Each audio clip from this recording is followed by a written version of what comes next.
Nos da mucho gusto poder llegar hasta todos sus hogares a través de este programa internacional de televisión cristiana con el tema La soledad de la cruz. La soledad de la cruz. Hoy es Domingo de Ramos y queremos aprovecharlo para enviar a toda nuestra audiencia, a todos los que nos acompañan presentes en este lugar, un mensaje evangelístico de las palabras más misteriosas, escuchen esto, las palabras más profundas y más misteriosas de toda la Biblia, las que Jesús expresó antes de morir. Mateo 27, versículo 45 en adelante, encontramos estas palabras. Y desde la hora sexta, o sea, las 12, apúntalo ahí, las 12 del día, es la hora sexta, hubo tinieblas sobre la tierra hasta la hora novena. La hora novena son las 3 de la tarde. En otras palabras, Cristo fue crucificado a las 12 del día y Él murió a las 3 de la tarde. O sea, ¿cuánto tiempo duró Jesús en la cruz? 3 horas. 3 horas duró colgado en la cruz. Cerca de la hora novena, Jesús clamó a gran voz diciendo, Elí, Elí, lama sabactani. Esto es, Dios mío, ¿por qué me has desamparado? Algunos de los que estaban allí decían al oírlo, a Elías llama este.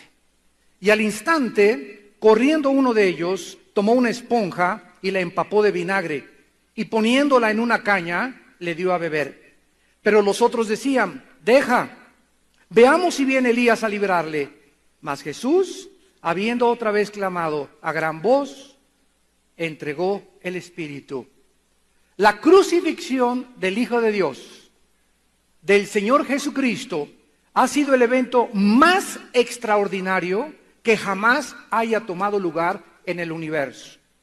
Ya no solamente me limito al mundo, sino en el universo entero, porque afectó el universo fuera de la tierra también. Y las palabras que en esta mañana vamos a analizar, Dios mío, ¿por qué me has desamparado? Son las palabras, el lamento, la expresión de tristeza más profunda que haya Jesús pronunciado en las 3 horas que duró su crucifixión. Este hombre inocente y sin pecado, que pasó toda su vida y todo su ministerio alimentando a la gente, haciendo milagros, sanando a los ciegos, a los sordos, sacando demonios, amando, abrazando a la gente. Este hombre inocente llevaba en ese momento en la cruz nuestros pecados. No ha sido esta la crueldad ni la maldad de la historia única que podamos nosotros analizar, pues desde el asesinato de Abel hasta Zacarías, la lista de los mártires ha sido muy larga. Sin embargo, este hombre que colgaba en la cruz no era un hombre común y corriente. No era un ser humano ordinario como tú y como yo, era el Hijo de Dios. Era el Mesías prometido, era el ungido de Dios. En Romanos 1, versículo 3 y 4, el apóstol Pablo dice acerca de su Hijo, nuestro Señor Jesucristo, que era del linaje de David según la carne, que fue declarado Hijo de Dios con poder, según el Espíritu de santidad, por la resurrección de entre los muertos. Cuando Él caminó en la tierra, Él dijo que Él era el Hijo de Dios. Muchos han pasado por el mundo diciendo, yo soy Dios. Uno de ellos es el líder de los gurús, el Dalai Lama, que le dijo al Papa Juan Pablo II que él era Dios en la década de los 90. Hay otro loco ahorita en Miami que dice que él es Jesucristo. En fin, muchos han dicho que son Dios o que son hijos de Dios. Sin embargo, es importante que observemos lo que dice Romanos 1:4. Fue declarado Hijo de Dios con poder por la resurrección de entre los muertos. No fue hasta que Cristo resucitó de los muertos que verdaderamente Él pudo demostrar al mundo que Él era el que tenía el poder sobre la vida y la muerte.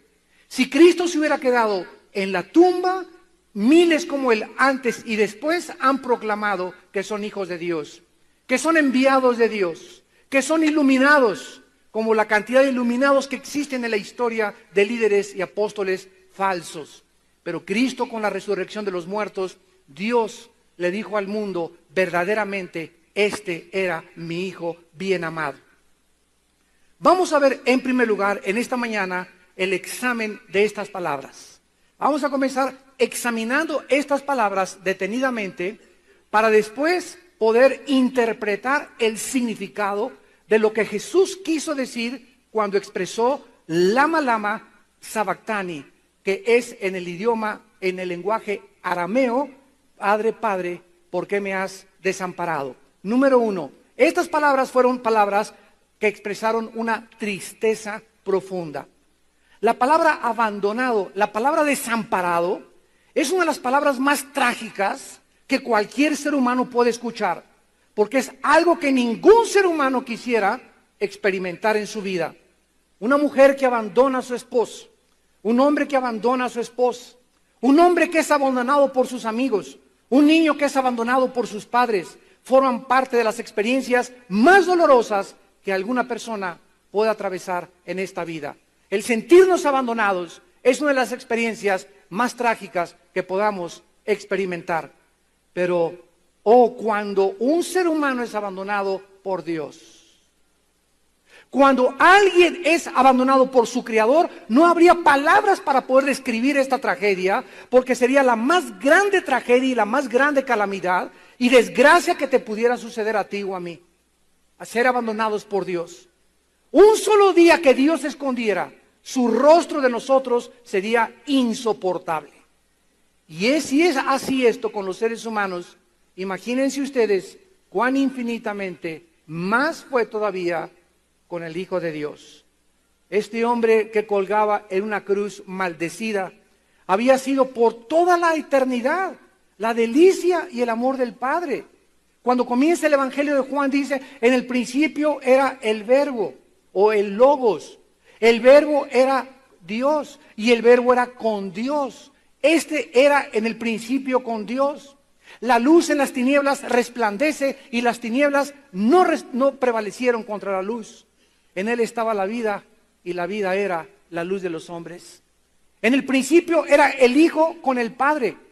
El Hijo estaba con el Padre y el Hijo era el Dios mismo. En la primera carta de Juan dice: y la vida fue manifestada. La Biblia nos muestra que Cristo existió siempre en la eternidad con su Padre, pero jamás en la historia el Padre y el Hijo se habían separado. Durante los 33 años de Cristo en este mundo, disfrutó de una comunión ininterrumpida con su Padre.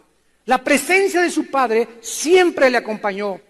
El abandono que Cristo sufrió en la cruz fue el trago más amargo que la copa que el Padre le dio a beber. En segundo lugar, estas palabras se expresaron o las dijo en el clímax de sus sufrimientos. Ya anteriormente, los soldados romanos habían tomado un látigo, dice Josefo el historiador, que tenían 5 colas los látigos romanos. No era el látigo como ese de la Pasión de Cristo, chiquitos, que le daban así. Eran látigos que tenían por lo menos 2 metros de largo o 2,5, con puntas de hueso y con puntas de plomo. Entonces el soldado romano flagelaba a la víctima y se le enrollaba y le daba 2 vueltas o 3 vueltas el látigo, y cuando el soldado romano jalaba el látigo, las puntas de hueso y las puntas de plomo comenzaban a desgarrar los tejidos subcutáneos de las personas atormentadas.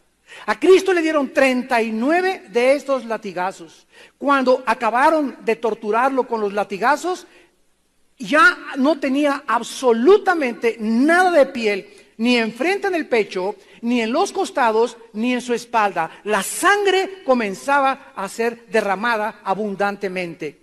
Después, no solamente satisfechos los soldados romanos con haberlo flagelado, porque eran maestros de la tortura, lo hicieron que se hincara y comenzaron con una vara a golpearle la cabeza. Posiblemente le causaron 2 o 3 descalabraduras también. Y después le pusieron unas espinas, y dice Mateo capítulo 27, versículo 27 al 31.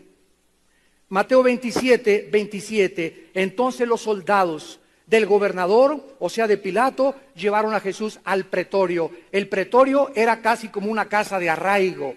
El pretorio era como un cuarto de tortura. El pretorio era el lugar donde nadie podía entrar, porque los soldados no querían que nadie viera la crueldad como ellos martirizaban a sus víctimas. Lo agarraron de las greñas a Jesucristo y lo metieron a ese cuarto que es el pretorio, que es donde se juntan todos los soldados romanos expertos en crueldad y en ejecutar a sus víctimas. Dice la Biblia, lo llevaron al pretorio y reunieron alrededor de él a toda la compañía. O sea, todo un batallón de soldados romanos alrededor de Cristo, con el único propósito de torturarlo, de hacerlo sufrir, de hacerlo llorar y de tal vez decirle que se arrepintiera, que él no era lo que él había dicho, lo que le habían inventado, que él había dicho que era. Y desnudándole, qué vergüenza cuando te torturan encuerado. Le quitaron toda la ropa por si fuera poco, y entonces dice la Biblia, le echaron encima un manto de escarlata, pusieron sobre su cabeza una corona de espinas, una caña en su mano, e hincándose de la rodilla delante de él, le escarnecían diciendo: salve, rey de los judíos, y escupiéndole. Imagínense una compañía gargajeando a Jesucristo, una compañía derramando toda su vasca sobre Jesucristo, como un vómito maldito sobre el santo de Dios. Todas estas cosas le estaban haciendo a Jesús, y tomando la caña le golpeaban en la cabeza. Después de haberle escarnecido, o sea, después de haberle burlado, le quitaron el manto, le pusieron sus vestidos y le llevaron para crucificarle. Toda esta tortura tuvo Cristo antes de estar en la cruz. O sea que Él comenzó a sufrir aproximadamente a las 3 o 4 de la mañana, cuando le capturaron en el huerto de Getsemaní, cuando Judas le entregó por 30 monedas de plata. La gente se burló de Él, la gente le despreció, la gente le maldijo, pero dice Isaías 53 que Él no abrió su boca. Como un cordero fue llevado al matadero. Es interesante que el Padre haya utilizado el ejemplo o la ilustración de un animal que son las ovejas. Si tú matas, por ejemplo, a un puerco, los chillidos de un puerco son pero horrible. Pero si tú agarras una ovejita y la llevas al matadero y le entierras un cuchillo, no hace más que... Es todo lo que hace una ovejita, porque es el animal más indefenso que existe en la creación de Dios. Todos los animales tienen la forma de los conejos, pueden correr y escaparse de sus perseguidores o depredadores. Todos los animales tienen algún mecanismo de defensa contra la naturaleza, menos las ovejas. Y Dios creó a las ovejas de esa manera para podernos decir el retrato de nosotros. Nosotros los seres humanos estamos indefensos sin Dios. No tenemos ninguna forma de protegernos contra el diablo, ni contra la carne, ni contra el mundo, más que en el Espíritu, más que teniendo a Cristo dentro de nuestra vida. Todo esto lo sufrió Cristo, pero cuando la ira de Dios en la cruz cayó sobre su Hijo, fue cuando Cristo exclamó: Elí, Elí, lama sabactani. Dios mío, ¿por qué me has desamparado? Y en tercer lugar fueron palabras con un misterio profundo. Nunca en la historia del pueblo de Dios en el Antiguo Testamento hubo alguna vez en que Dios les haya abandonado a pesar de sus pecados. Cuando estuvieron en Egipto, clamaron a Dios, Él los oyó y fueron liberados por medio de Moisés. Cuando estuvieron indefensos en el Mar Rojo, enfrente del mar y atrás los egipcios, clamaron a Dios, y Dios le dijo a Moisés: diles que se estén quietos y vean mi salvación. Cuando tuvieron hambre, les mandó de comer en el desierto. Cuando tuvieron sed, les mandó de beber de una roca.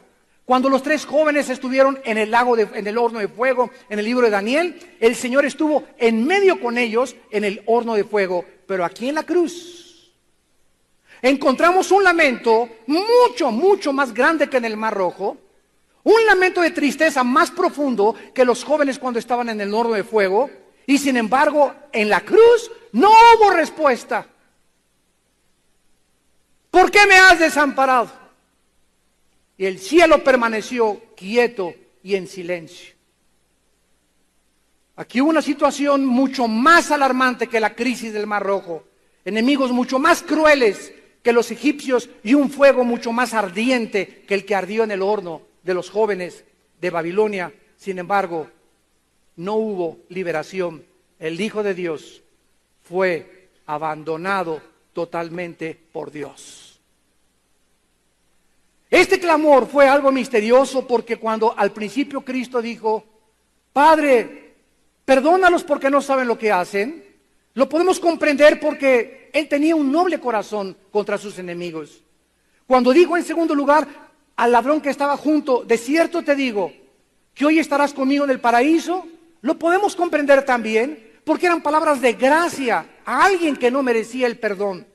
Cuando estaba su madre con el apóstol Juan al pie de la cruz y ya muriendo Cristo le dice, mujer, he ahí tu hijo, hijo, he ahí tu madre. Vemos que hasta el final de su vida Jesucristo no olvidaba la responsabilidad que Él tenía para con su familia.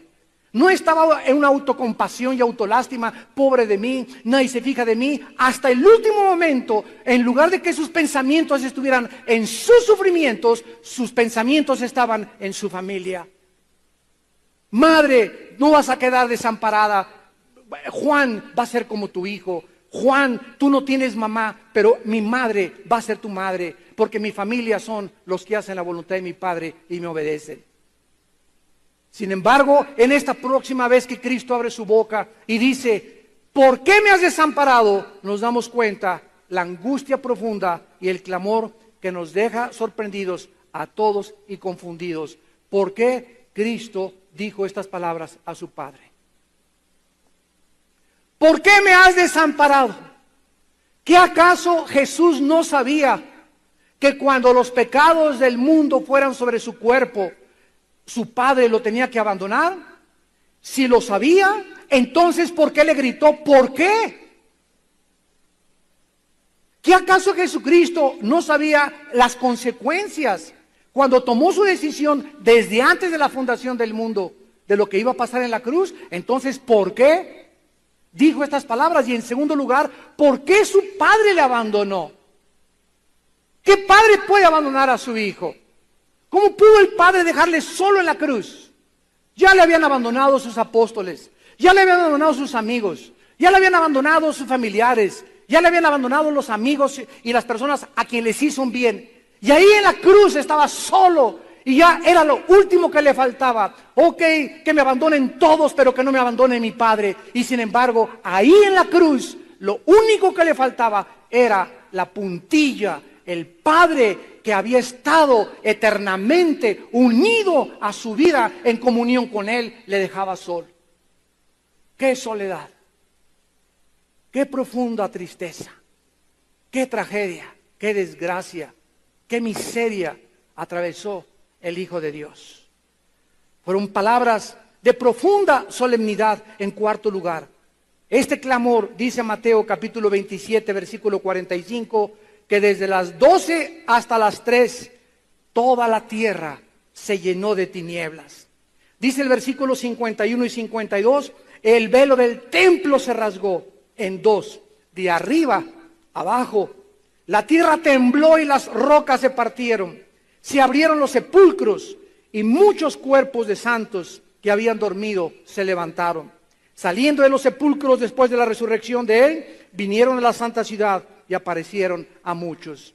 ¿Qué mente, qué criatura en el universo podría comprender el significado que hizo que se oscureciera el universo, que hizo que se rasgara el templo, que ocasionó un grande terremoto, que toda la gente no sabía qué estaba pasando? ¿Qué criatura en el universo podría en ese momento, ni los querubines, ni los serafines, ni los ángeles, ni el arcángel Miguel, ni absolutamente ningún santo podría saber lo que en ese momento estaba pasando en esa cruz? Pero aunque estas palabras de increíble tristeza, dolor y angustia, misterio y profundidad son algo que nos asombra, lo más maravilloso de todo es que Dios no nos ha dejado en ignorancia acerca de lo que significó. Aunque es verdad que fue un clamor misterioso, al mismo tiempo se nos revela en la Biblia la bendita solución de por qué Jesucristo exclamó estas palabras. La Biblia nos revela que estas palabras de Cristo, al contrario de lo que alguien pudiera imaginarse, estas palabras nos revelan el inmenso amor de Dios por nosotros.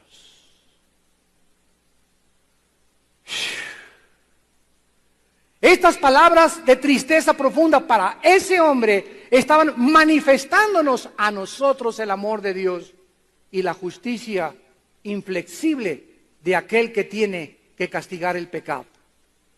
Veamos a continuación ahora el significado de estas palabras.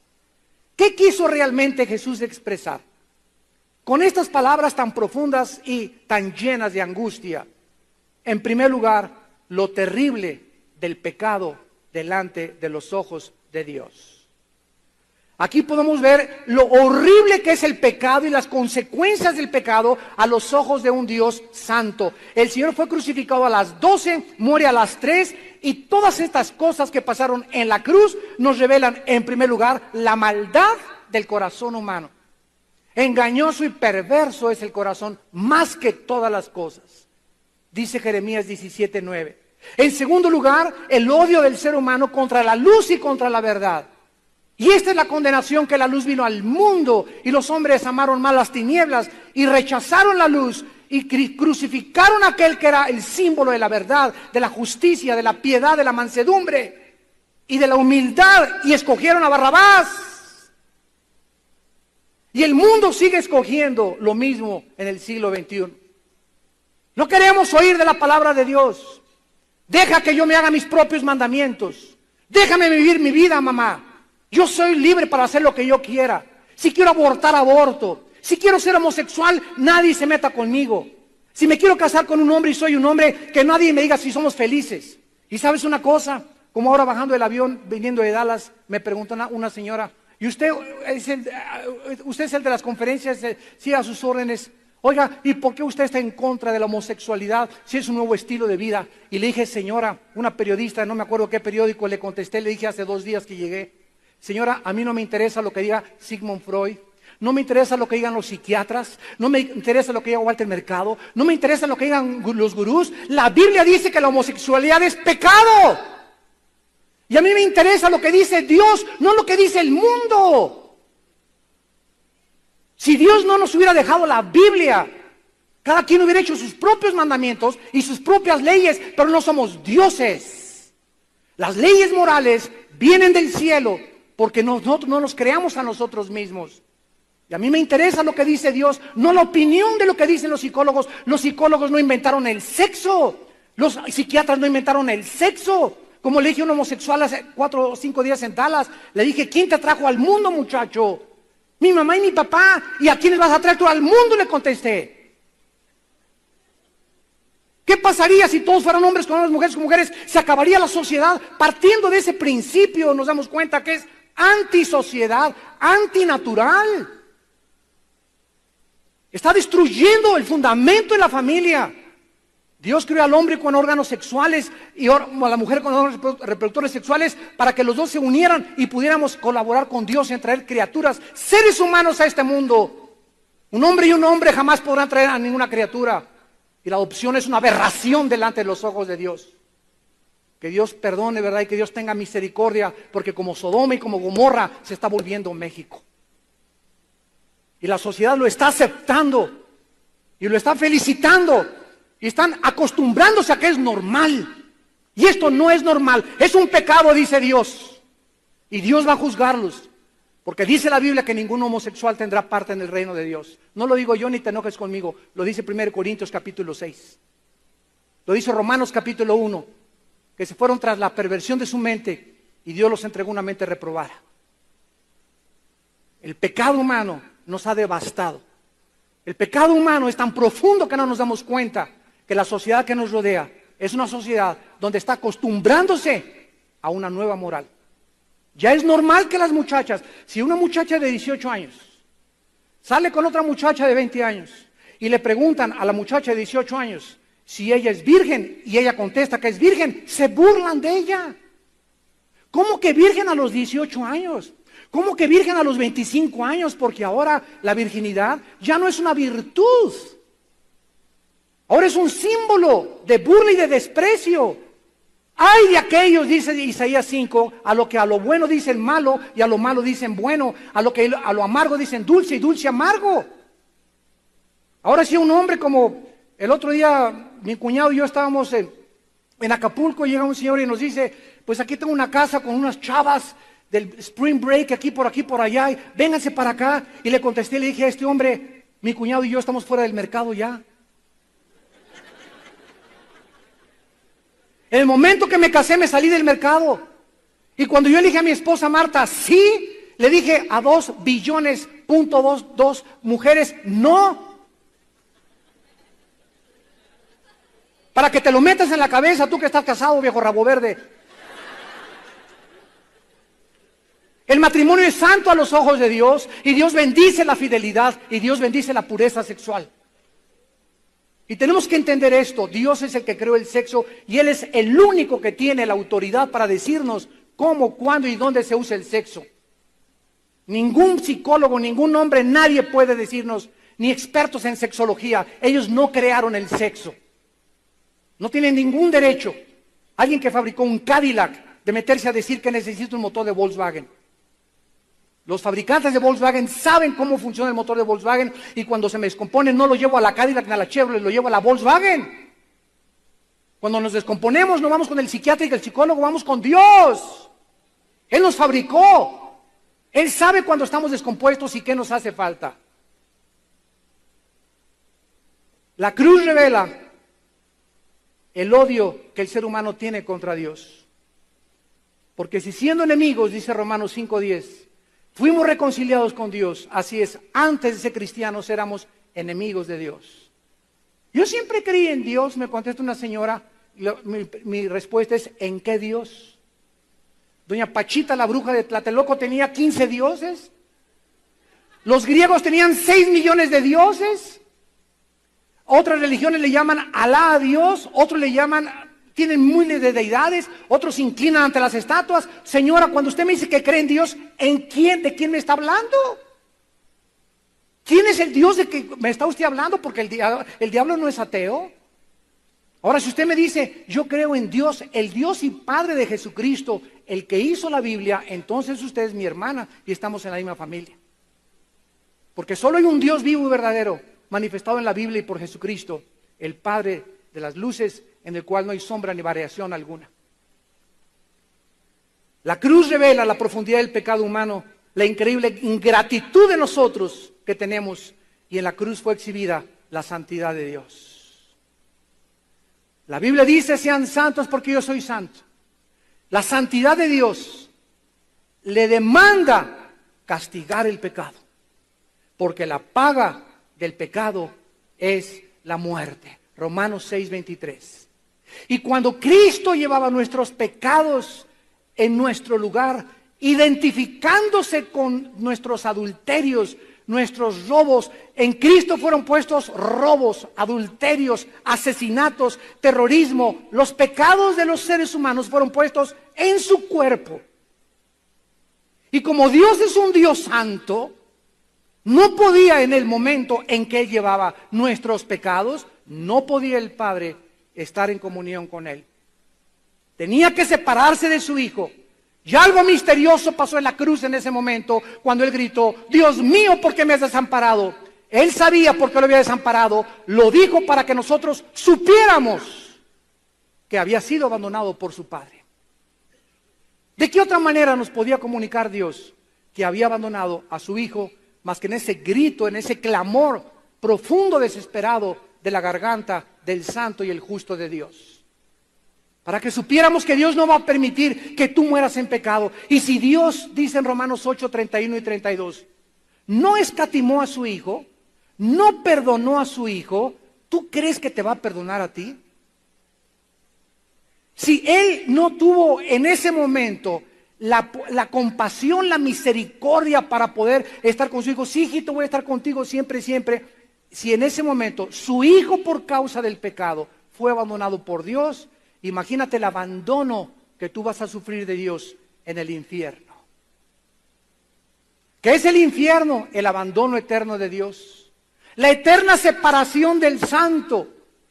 Y si en esta vida no estás a gusto con la santidad, por eso no vas a ir al cielo, porque para que vayas al cielo necesitas haber sido santo. Pero aquí no te gustaba ser santo, a ti te gusta más la dolce vita, te gustan más tus mandamientos, te gusta más el pecado, te gusta más la homosexualidad, el robo, la tranza, el adulterio, etcétera, etcétera. Entonces vas a estar muy contento en el infierno, porque en el infierno no va a haber nadie que no haya sido antes amado por Dios. Todas las personas y los seres humanos.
Los que se condenan eternamente, antes Dios los amó, porque de tal manera amó Dios al mundo que dio a su Hijo unigénito. En segundo lugar, ahí en la cruz se manifestó la ira de Dios, porque la ira de Dios, dice Romanos 1:18, se manifiesta contra toda injusticia de los hombres que detienen con injusticia la verdad. La ira de Dios sobre el pecado es porque Dios tiene que castigar el pecado.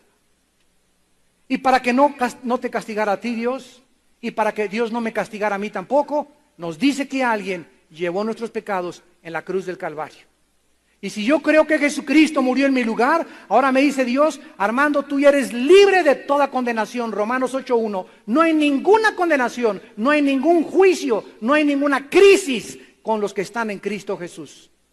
¿Por qué? Porque toda la vida vivimos agradecidos de que alguien se sacrificó en nuestro lugar. Cristo lleva la ira de Dios, Cristo lleva el juicio de Dios, Cristo lleva el castigo de Dios en nuestro lugar, para que tú y yo sepamos que Dios nos ama. Para que sepamos que Dios nos ama. A mí me perdonó Dios, a ti te perdonó Dios, a su Hijo no lo perdonó. Es la única persona que no ha perdonado a Dios. ¿Por qué lo hizo? Porque de tal manera te ama Dios, que dio a su Hijo unigénito. Vemos también en la cruz el amor eterno de Dios y la sabiduría de Dios. Se acercaron los religiosos y los fariseos a la cruz, expertos en la teología del Antiguo Testamento. ¿Cómo puede decir que es el Hijo de Dios si en la Torá, en el Antiguo Testamento está escrito, maldito el que es colgado en un madero?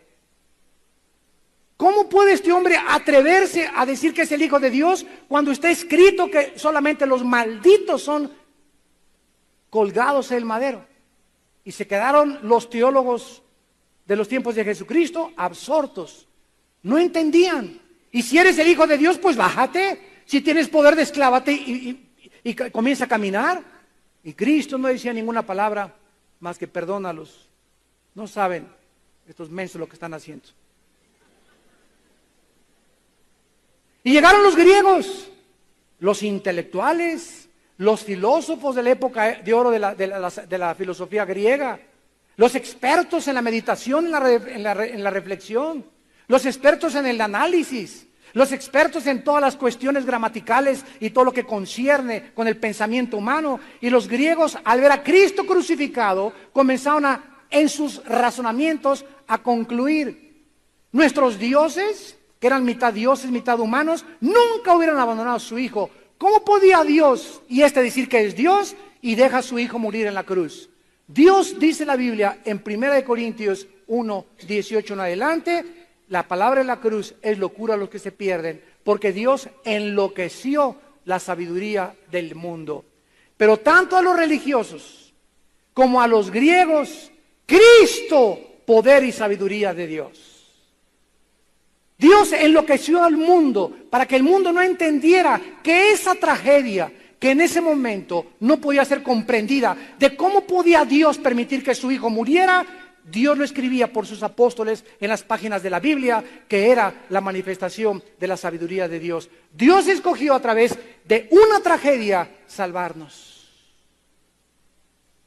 Dios escogió a través de algo incomprensible a la razón humana, pero discernible mediante el Espíritu Santo.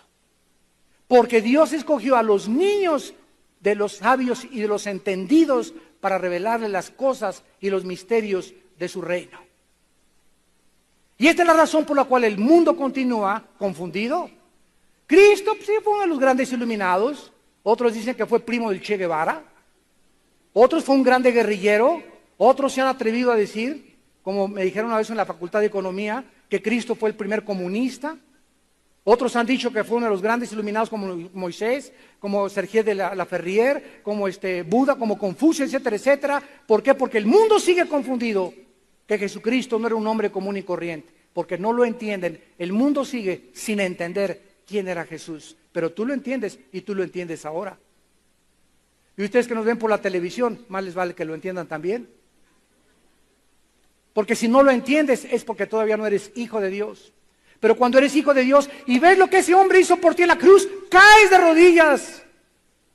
Yo recuerdo cuando me convertí en 1974 a las 5:15 de la mañana en la colonia Nápoles.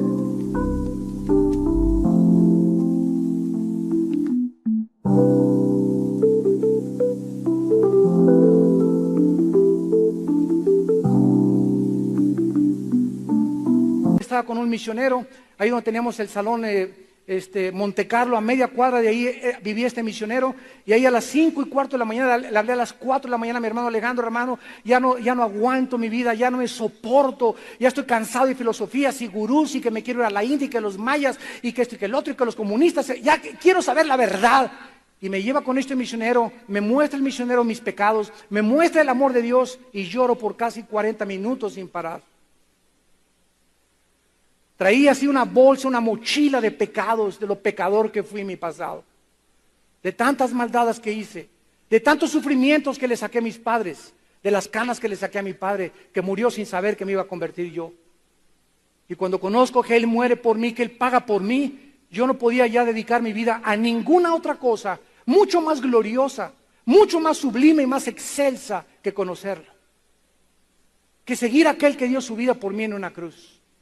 Y ya jamás me volvería a sentir abandonado. Cuando recibí a Cristo era una persona abandonada. Todo el mundo me había abandonado.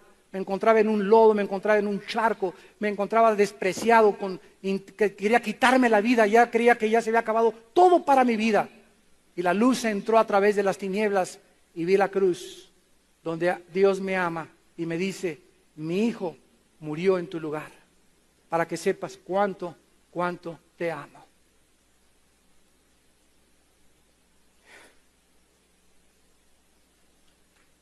Gracias, Padre Santo. ¿Cuánto nos ama el Señor?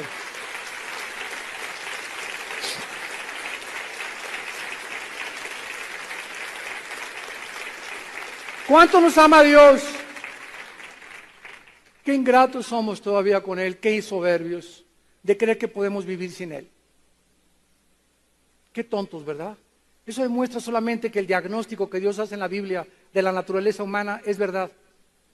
Somos indefensos, estamos locos de remate sin Él. La humanidad ya está desbalagada totalmente.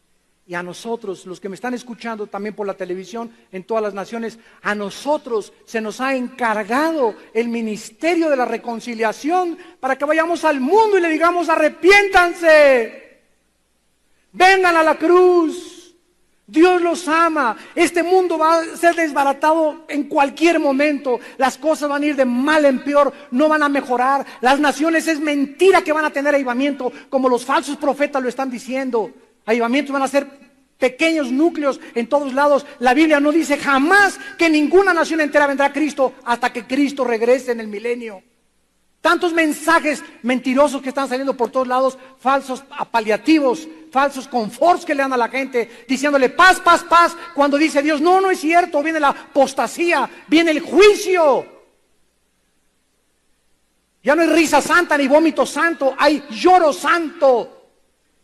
Nunca el avivamiento viene a través de la risa, viene a través del quebrantamiento del corazón. Y esta es la razón por la cual tantos falsos profetas abundan, porque el pueblo no quiere estudiar la palabra.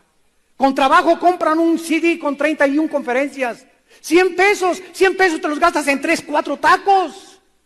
Y te llevas un tesoro de sabiduría en 31 conferencias. Y ahí está la mesa para que el que quiera y tenga hambre que coma y que goce de la palabra de Dios. Vayan ustedes a las iglesias, al Istmo de Tehuantepec. Ayer fue una hermana del Istmo de Tehuantepec. Fueron 7 hermanas, otras venían de San Luis Potosí, vinieron de Guatemala a la conferencia de ayer, venían de tantas partes y todos coincidieron: no tenemos alimento.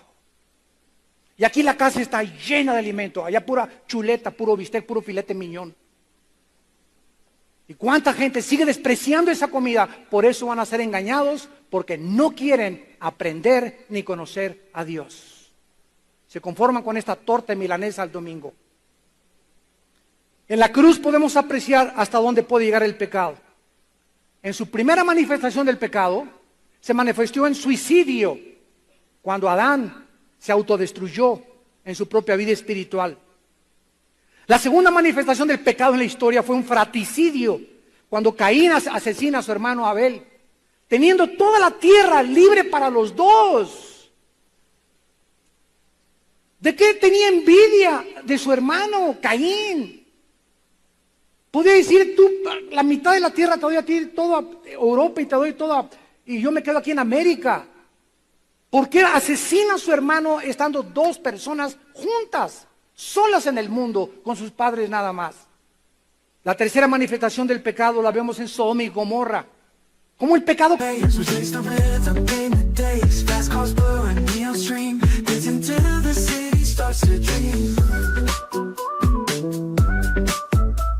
Pulse through the crowd, voices singing loud and proud. Feel a beat, it's in the air. Magic moments everywhere. Electric heartbeat moves my feet, never retreat. Electric heartbeat, feel the heat. Let's repeat. Digital love we find in the beats, our hearts align. Faces glow, screens alight. And colors of the night, sync waves crashing like the sea. Melodies set us free, unity in the sound. In this world we are found. This feeling takes control, sparks ignite within my soul. Wire tight, can't deny. Electric hearts reaching for the sky. Corrompe moralmente la sociedad de Sodoma y Gomorra, por lo cual permanece el nombre de sodomitas, los que tienen relaciones sexuales con personas de su mismo sexo. Se corrompió la sociedad, y Dios dice que como Sodoma y Gomorra y como los días de Lot, la sociedad se convertirá antes de que Él regrese. Pero en la cruz, el pecado alcanzó su clímax cuando crucificamos al Hijo de Dios. Es el clímax de la maldad humana, del odio contra la luz y del odio contra la verdad. Al santo y al justo, cuélguenle. Nunca vendió marihuana, nunca fue traficante, nunca robó a nadie, nunca dijo una grosería, nunca dijo algo que no fuera santo de sus labios. Y sin embargo, el odio que se vuelca contra él en el palacio de Pilato, no queremos a Cristo, queremos a Barrabás. Suelta al traficante, suelta al terrorista, suelta al ladrón, suelta al bandido, crucifica al justo y crucifica al santo. Ahí estamos todos nosotros representados en esa cruz. Y finalmente podemos entender Getsemaní. Antes de que fuera la cruz del Calvario, Jesucristo, la noche anterior, tomó a los discípulos y se fue a un huerto llamado Getsemaní. Cuando vayan a Israel, no se pierdan visitar Getsemaní. La palabra Getsemaní significa aceite prensado. Aceite prensado, escríbelo. O sea, algo que aprieta y que hace que salga el aceite. Cristo ahí en Getsemaní comenzó a entristecerse en su alma. Cristo sabía exactamente que a las 3 de la tarde del otro día iba a morir. Cristo sabía exactamente el día, la hora, los segundos, la semana, el mes, el año en que iba a morir. Sabía el tiempo que le quedaban, 3 años y medio nada más, para cumplir la misión de su Padre. Y ahí en Getsemaní Cristo comenzó a entristecerse en su alma. Y entonces le dijo a 3 de sus más cercanos colaboradores: acompáñenme por favor a orar, porque mi alma está angustiada hasta la muerte. Y entonces Cristo se hinca y comienza a gritarle al Padre: si es posible, en otras palabras, Padre Santo, yo sé que para esta hora he llegado. Glorifícame con aquella gloria con la que tuve contigo antes de que el mundo fuera. Pero en la humanidad de Jesús, porque era 100% humano y 100% divino, Él tenía que experimentar lo que nosotros experimentamos en este cuerpo que tenemos. Y ahí en su humanidad le dijo: Padre, yo sé que para esta hora ha llegado, pero si es posible, ¿habrá otro camino para salvar a la humanidad? ¿No les podrás decir: Padre Santo, pórtense bien mis chiquilines? Cada quien siga su religión y nos vemos al final ahí en el cielo. ¿No les puedes decir que con sus religiones, cada quien con su religión, todas las religiones salvan, como se ha propagado equivocadamente y filosóficamente? Padre, ¿no podías mandar al arcángel Gabriel? Mira, es muy bueno el arcángel Gabriel, nunca ha pecado, no se rebeló contra ti. Miguel es un santo, tus querubines que te dicen santo, santo, santo, ¿no podrías mandar a uno de ellos y que ellos pagaran por los pecados de los seres humanos? Y la Biblia dice, santos de Dios, que en la sabiduría infinita y profunda del Padre no existía ninguna otra alternativa, porque sin derramamiento de sangre no hay remisión de pecados. Hebreos 9:22. La única forma en la que Dios podía salvarnos era Él mismo, tomando forma humana, naciendo de una virgen, extender sus brazos para que fuera de la cruz nadie pudiera creer que hay salvación.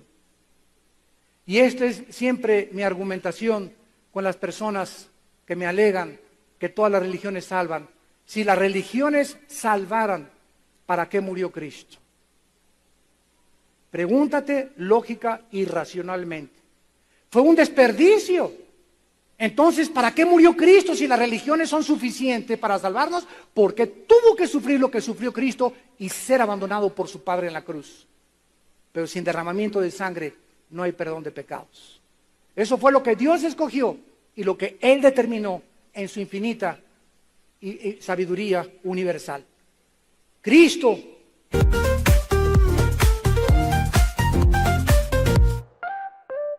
Woke up in the sunshine light, colors so bright, feeling right. Hop in my shoes, run into the day, sparkles in the air, come play.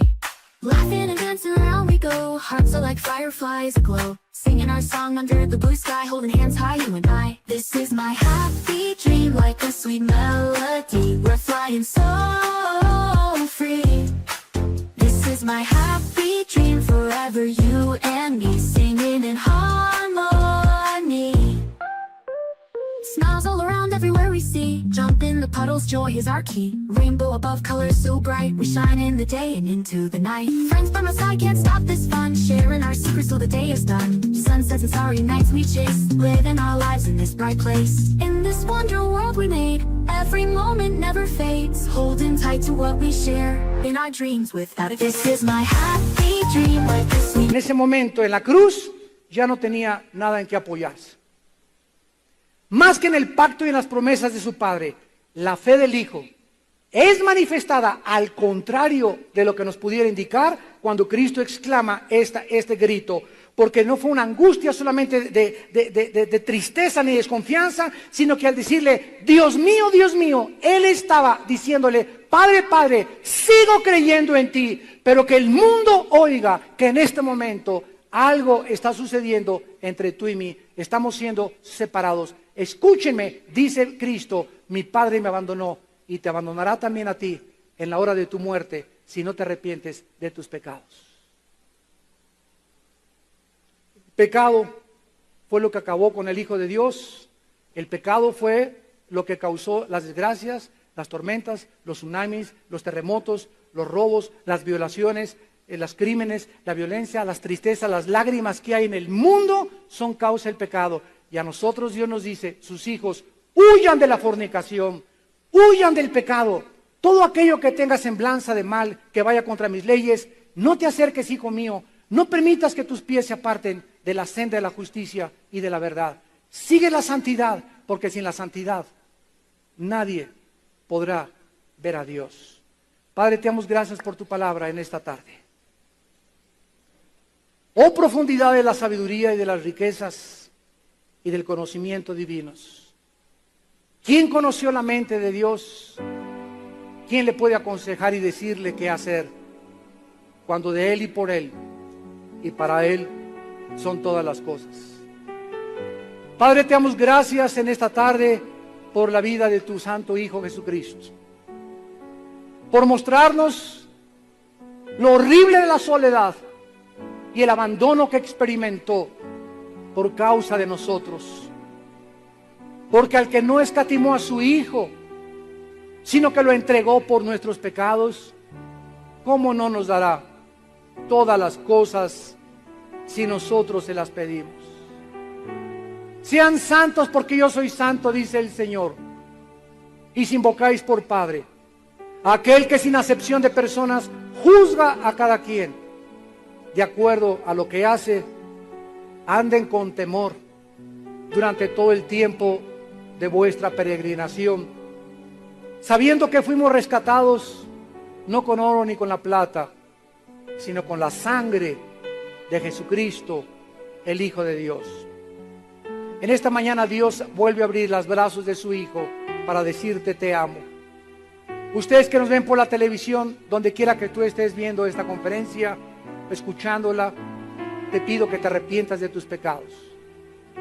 Arrepiéntanse de sus pecados, dice el Señor, para que yo los reciba, y tendrán misericordia y perdón en la sangre de mi Hijo Jesucristo. Las personas que en esta tarde quieran venir a la cruz, ahí desde tu lugar, dile estas palabras con toda la solemnidad, con toda la seriedad y con toda la tristeza por tus pecados posibles. Dile, Señor mío y Dios mío, gracias por amarme a tal grado de haber dado tu vida por mí. Gracias por haber tomado mis pecados y haberlos puesto en la cruz, para que tu Hijo pagara por ellos y yo no tuviera que pagar por ellos, porque yo nunca hubiera podido pagar por ellos con ninguna de mis obras. Gracias porque esto se llama gracia, algo que no merezco, pero que por tu misericordia tú me das en esta mañana al arrepentirme de mis pecados. Jesucristo, Hijo de Dios altísimo, te amo. Moriste en mi lugar, entra a mi corazón como mi Señor y mi Salvador. Creo que a los 3 días la tumba no pudo mantenerte. Te levantaste entre los muertos y ahora estás vivo para vivir conmigo una vida nueva. Dame el poder de vivir para ti y te doy las gracias en tu nombre precioso, mi dulce Jesús. Amén. Amén. Nunca habría las suficientes palabras, nunca, para poder describir lo que pasó en la cruz. No habría posible un diccionario, una enciclopedia para poder describir lo que pasó en la cruz. Nos quedamos cortos cada vez que tratamos de poder compartir este mensaje de la profundidad de la sabiduría de Dios.